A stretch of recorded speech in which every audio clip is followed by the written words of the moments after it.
La page des sports, notre dossier du dimanche est consacré aux athlètes handicapés soumis aux mêmes contraintes que les valides. Seuls les professionnels bénéficient de dérogations pour poursuivre l'entraînement en salle.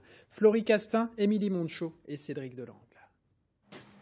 Séance de préparation physique générale pour Kevin et son coach Jean-Luc.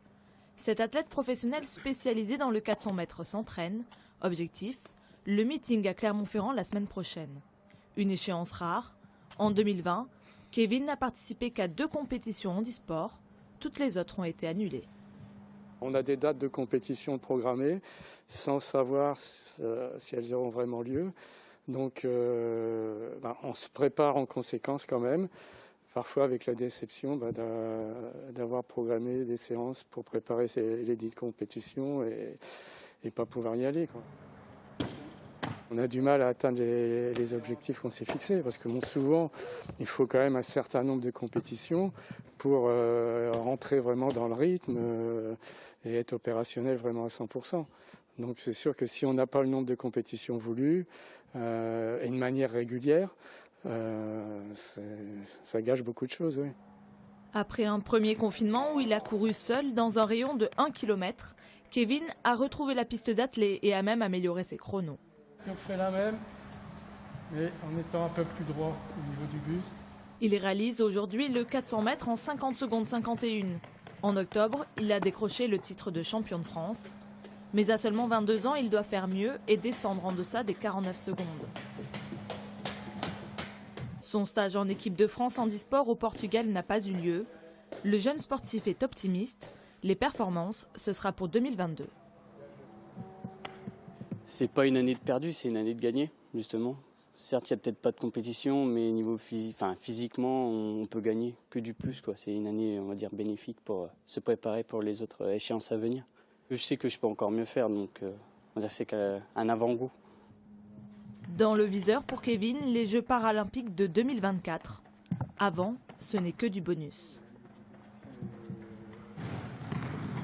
Sur le parquet, l'équipe professionnelle de l'handisport Amiens Métropole revoit les bases après une année blanche, tant en championnat qu'en entraînement. Faire une activité physique, ça nous aide à nous dépenser et à détendre finalement notre organisme. Donc s'il n'y a pas ce côté pratique-là, l'organisme se trouve engourdi, alourdi et douloureux.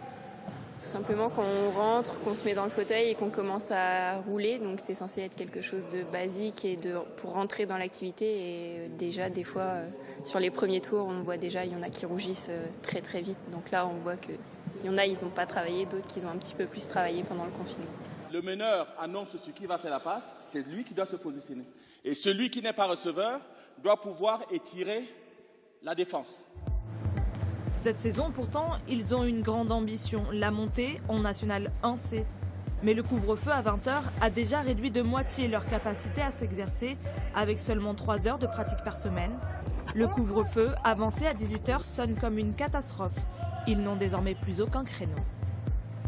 On s'est entraîné, on a arrêté, on s'est re-entraîné, on s'est préparé à chaque fois et à chaque fois on nous dit pas pour cette fois. Donc ce serait vraiment très embêtant d'avoir une année blanche parce que déjà on n'a pas pu réellement bien finir l'année dernière. Donc là ce serait vraiment dur.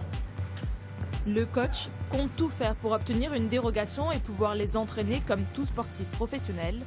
Le but, être prêt pour affronter les équipes concurrentes au championnat de France le 13 février prochain. Cet enjeu incertain pour lequel ils s'entraînent toute l'année.